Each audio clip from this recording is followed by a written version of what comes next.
Olá, meu nome é Daniel Schifini, sou técnico de segurança do trabalho e vou abordar sobre a NR1, sobre os novos dispostos do gerenciamento de riscos ocupacionais, com a vigência de 26 de maio de 2025. Inscreva-se no canal e, se gostou da apresentação, dê um like, comente e compartilhe. Boa apresentação a todos.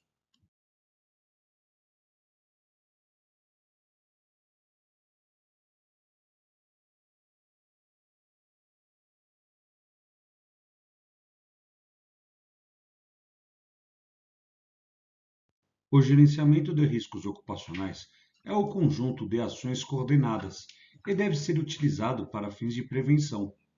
O GRO não deve ser utilizado para fins de caracterização de atividades ou operações insalubres ou perigosas, e para fins de caracterização dessas atividades devem ser aplicadas as disposições previstas na NR 15 e na NR 16.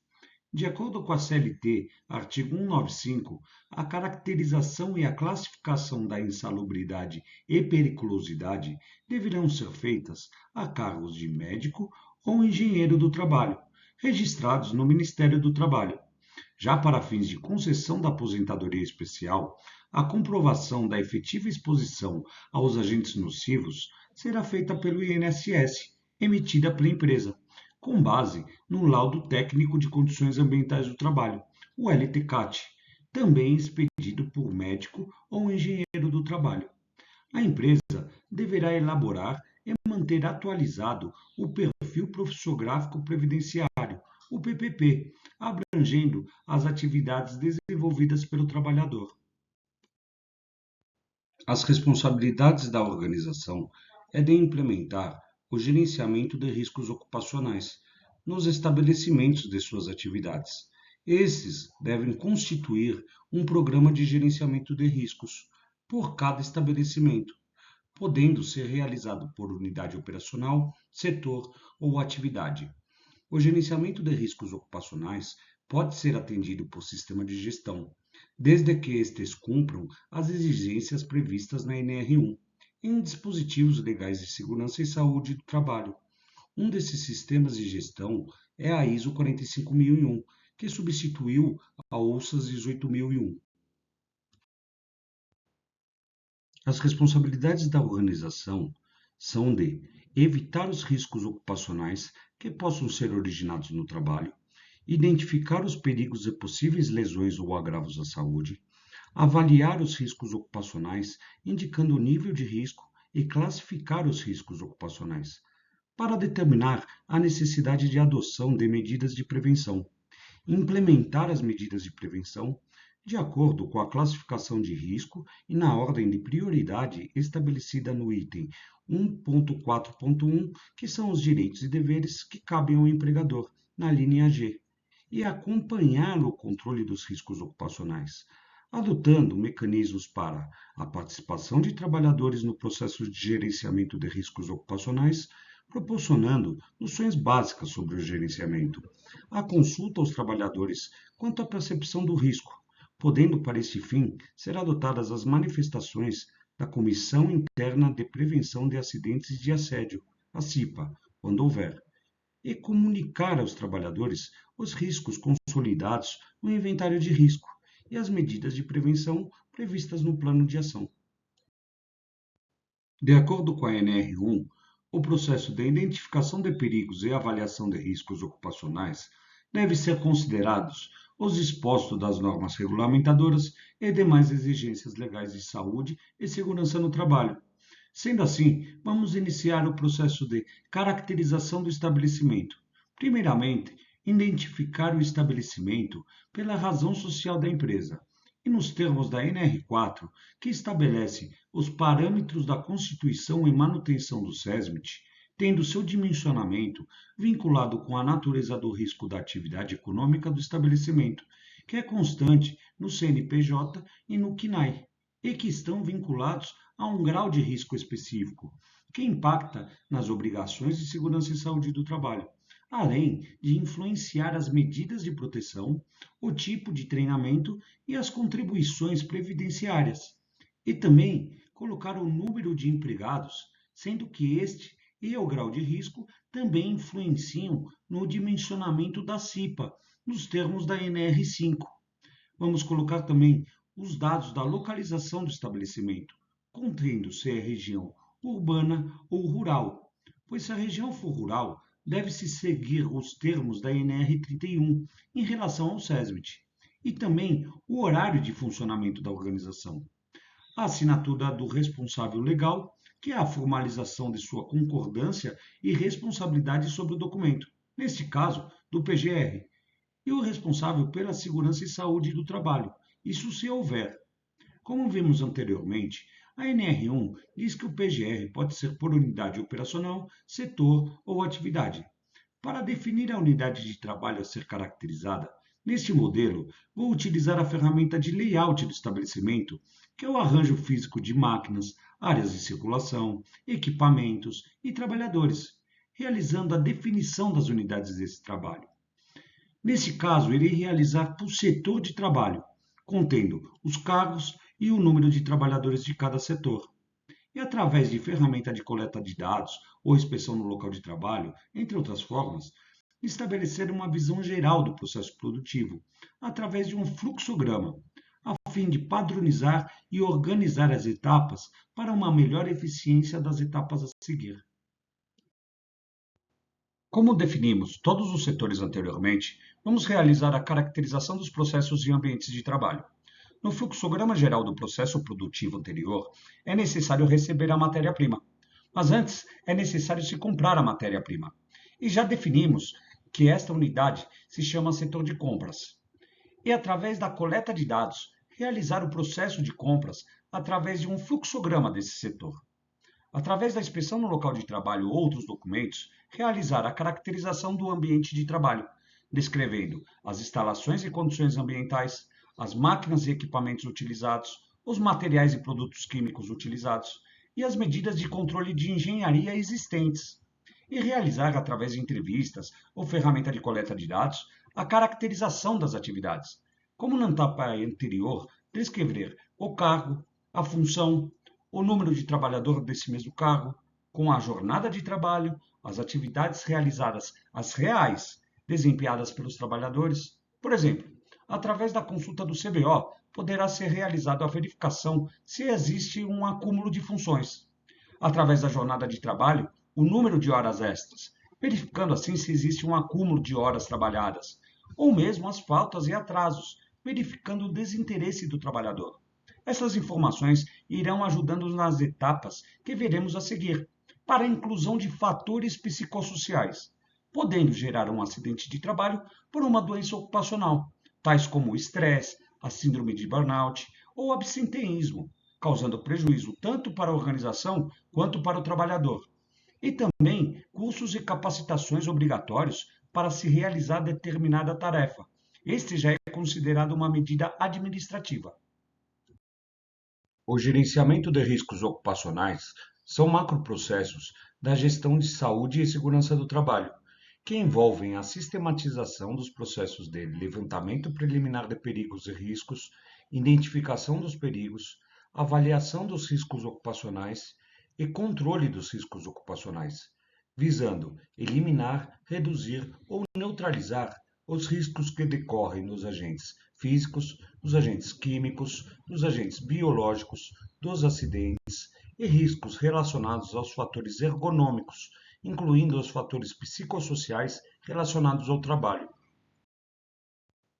O levantamento preliminar de perigos e riscos deve ser realizado antes do início do funcionamento do estabelecimento ou novas instalações, para as atividades já existentes e nas mudanças e introdução de novos processos ou atividades de trabalho.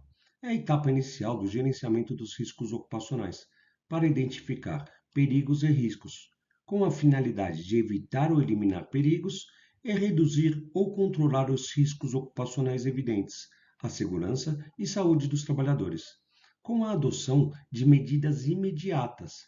Se o perigo não puder ser evitado ou eliminado, a organização deve implementar o processo de identificação de perigos e avaliação dos riscos ocupacionais, e se não for possível reduzir ou controlar o risco ocupacional evidente, o risco deve ser registrado no inventário de riscos e as medidas devem ser inseridas no plano de ação.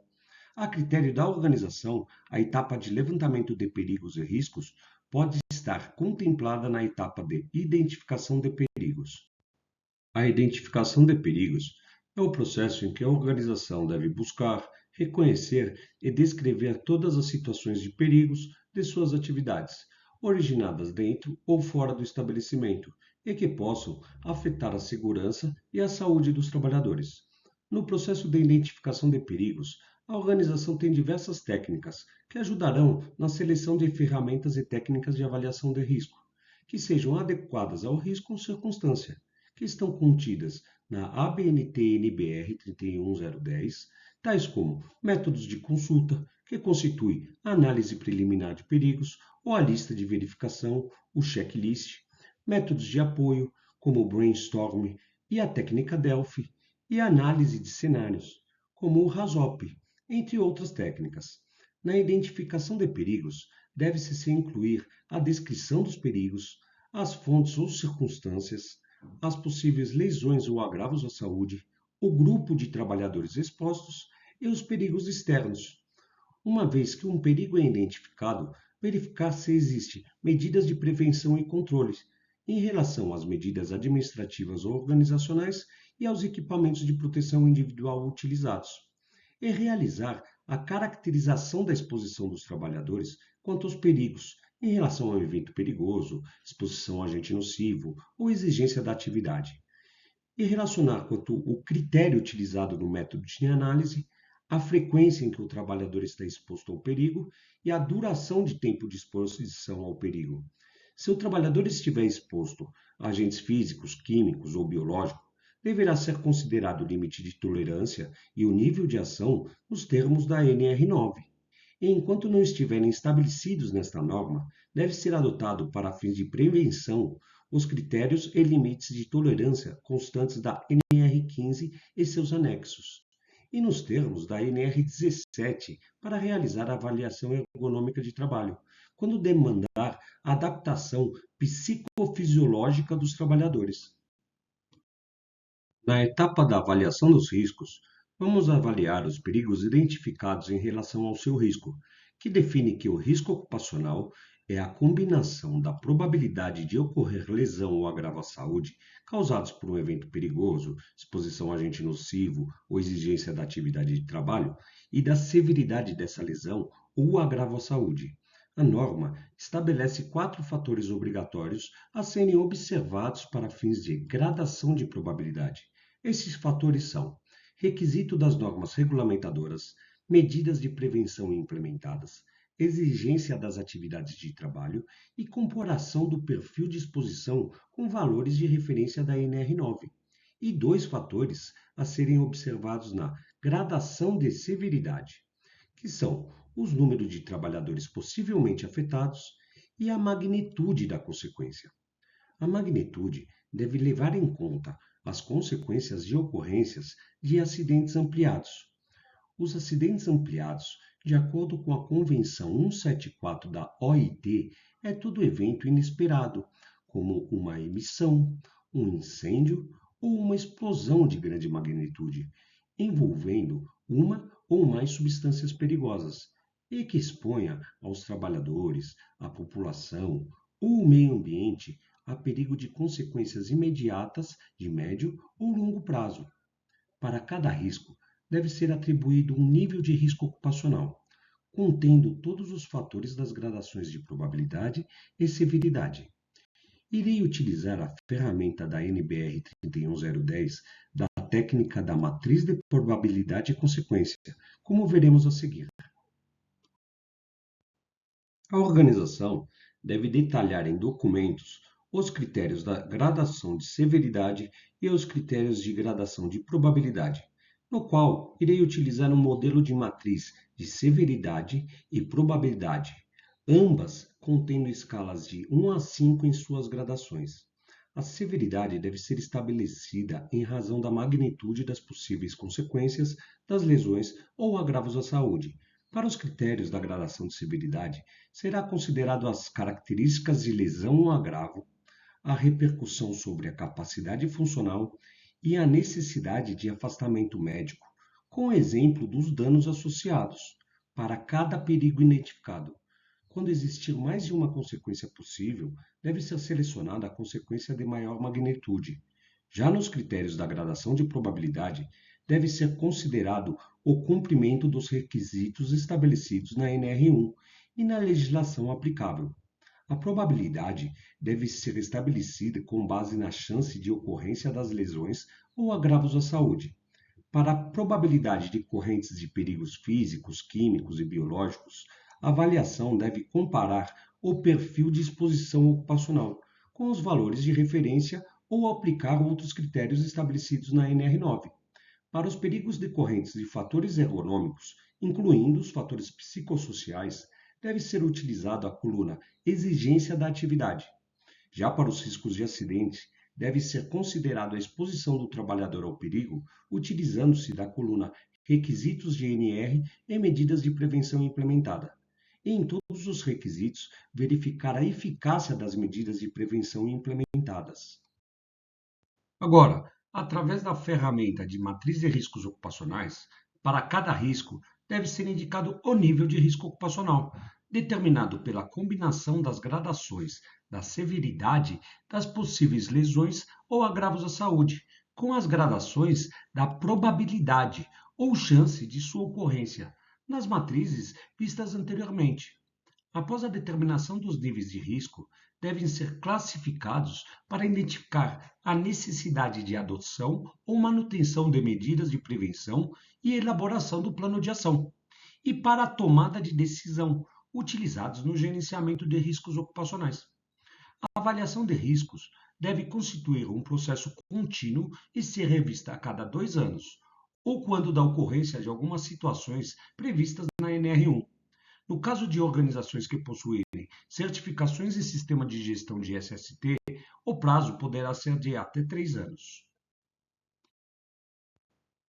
Na etapa de controle dos riscos, a organização deve adotar medidas de prevenção sempre que as exigências previstas em normas regulamentadoras e nos dispositivos legais determinarem, quando a classificação dos riscos ocupacionais assim determinar, quando houver evidências de associação por meio do PCMSO entre as lesões e os agravos à saúde dos trabalhadores, com os riscos e as situações de trabalhos identificados, e através dos resultados das análises de acidentes e doenças ocupacionais concluírem que há esta necessidade. Eu vou utilizar o sistema de hierarquia da ISO 45001, que se o perigo não puder ter sido eliminado ou substituído em etapas anteriores, adotar as medidas de controle de engenharia e, se comprovada a inviabilidade técnica para a adoção de medidas de proteção coletiva, adotar medidas de controle administrativo ou organizacional e, por último, o uso do equipamento de proteção individual.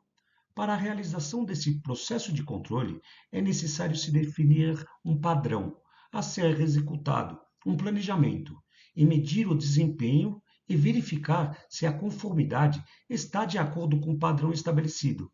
Se estiver de acordo com o padrão, não realizar nada. E se não estiver de acordo com este padrão, iniciar as ações corretivas.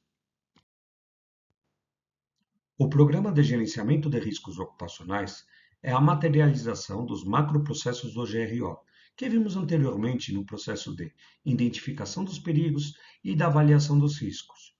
Esses, de modo a estabelecer a necessidade de medidas de prevenção, que constitui um inventário de riscos, e também com o processo de controle dos riscos, que é onde se estabelecem as medidas de prevenção a serem introduzidas, aprimoradas ou mantidas, e que constitui o plano de ação. O inventário de risco e o plano de ação constituem os documentos mínimos para o PGR, podendo ser elaborados por meio físico ou por sistema eletrônico. O PGR deve contemplar ou estar integrado com planos, programas e outros documentos previstos na legislação de segurança e saúde no trabalho, como, por exemplo, o Programa de Proteção Respiratória, o Programa de Conservação Auditiva, o Prontuário de Instalações Elétricas, entre outros. Os documentos integrantes do PGR devem ser elaborados sobre a responsabilidade da organização, respeitado o disposto nas demais normas regulamentadoras, datados e assinados. Os documentos integrantes do PGR devem estar sempre disponíveis aos trabalhadores interessados, aos sindicatos representantes das categorias e à inspeção do trabalho. O inventário de riscos é a consolidação dos dados obtidos nas etapas dos macroprocessos do GRO, como vimos anteriormente, que compõem a caracterização dos processos e ambientes de trabalho, a caracterização das atividades, o processo de identificação dos perigos, as medidas de prevenção e controles existentes, os dados obtidos da exposição do trabalhador ao risco e o processo da avaliação dos riscos, formando um documento único com o mínimo requerido pela NR1. A Fundacentro recomendou no webinar sobre o PGR que fosse utilizado graficamente o seguinte modelo: de forma horizontal, contendo as informações de forma sucinta e de forma a se ter uma melhor compreensão, a não ser que se disponha de um sistema informatizado sofisticado. O inventário de riscos ocupacionais deve ser mantido atualizado, e o histórico das atualizações deve ser mantido pela organização por um período mínimo de 20 anos, ou pelo período estabelecido em normatização específica. Para a elaboração do plano de ação, vou utilizar uma ferramenta chamada de 5W2H, que é uma espécie de checklist composto por 7 perguntas que contém suas iniciais em inglês. Vou começar com why, que significa por quê. E através dessa pergunta, vamos começar a criar nosso plano de ação, perguntando por que será feito, qual o objetivo da medida de prevenção. Como vimos anteriormente, o objetivo do GRO é de eliminar, reduzir ou controlar os riscos ocupacionais. E como não podemos eliminar imediatamente na etapa preliminar de perigos e riscos, o objetivo será de reduzir ou controlar o risco. E para as medidas de prevenção, seguir as medidas a serem adotadas, vistas na etapa de controle dos riscos. A próxima pergunta será what, que significa o que. Então vamos perguntar o que será feito para reduzir ou controlar o risco. Qual a ação da medida a ser tomada? Será ser uma medida introduzida, uma medida a ser aprimorada ou uma medida a ser mantida? Na próxima pergunta, que será where, que significa onde, iremos identificar qual o setor ou a função a ser adotada a medida de prevenção. Na pergunta when, que significa quando, esta pergunta indicará o cronograma da medida, com o início e o término da ação, a ser introduzida ou aprimorada. A medida a ser mantida não será necessária, pois já está em conformidade com os requisitos legais estabelecidos. Na pergunta who, será definido o responsável para a implementação da medida introduzida ou aprimorada, sendo que o responsável deverá registrar os dados obtidos das medidas de prevenção. A pergunta how, que significa como, irá indicar os recursos necessários de como será feito, podendo ser por recursos humanos e recursos materiais que serão utilizados. E por último, a pergunta how much, que significa quanto. Esta pergunta irá definir o custo da ação que o estabelecimento irá despender para reduzir ou controlar o risco. No plano de ação, deve ser realizado o acompanhamento das medidas de prevenção em relação ao desempenho, contemplando a verificação da execução das ações planejadas, das inspeções dos locais e equipamentos de trabalho, do monitoramento das condições ambientais e exposições a agentes nocivos, isso quando aplicável, e da participação dos trabalhadores da CIPA, isto quando houver. As medidas de prevenção devem ser corrigidas quando os dados obtidos no acompanhamento indicarem ineficácia em seu desempenho. Realizar o acompanhamento da saúde ocupacional dos trabalhadores, que deve ser um processo preventivo planejado, sistemático e continuado, de acordo com os termos da NR7 e da classificação de riscos. Na análise de acidentes e doenças ocupacionais, esses também devem ser registrados. E ainda no plano de ação, a organização deve estabelecer, implementar e manter os procedimentos de respostas aos cenários de emergências, este contendo, no mínimo, os meios e recursos necessários para os primeiros socorros, encaminhamento de acidentados e abandono de locais afetados. E ainda as medidas necessárias para emergências de grande magnitude, isto quando aplicável, e realizar a aferição de resultados para determinar se os objetivos pretendidos foram atingidos, avaliando a eficácia das ações em segurança e saúde no trabalho. Bom, pessoal, chegamos ao final da nova NR1. Espero que tenham gostado e fiquem ligados em mais vídeos educacionais em segurança e saúde no trabalho. E não se esqueçam de se inscrever no canal. Obrigado a todos e até a próxima!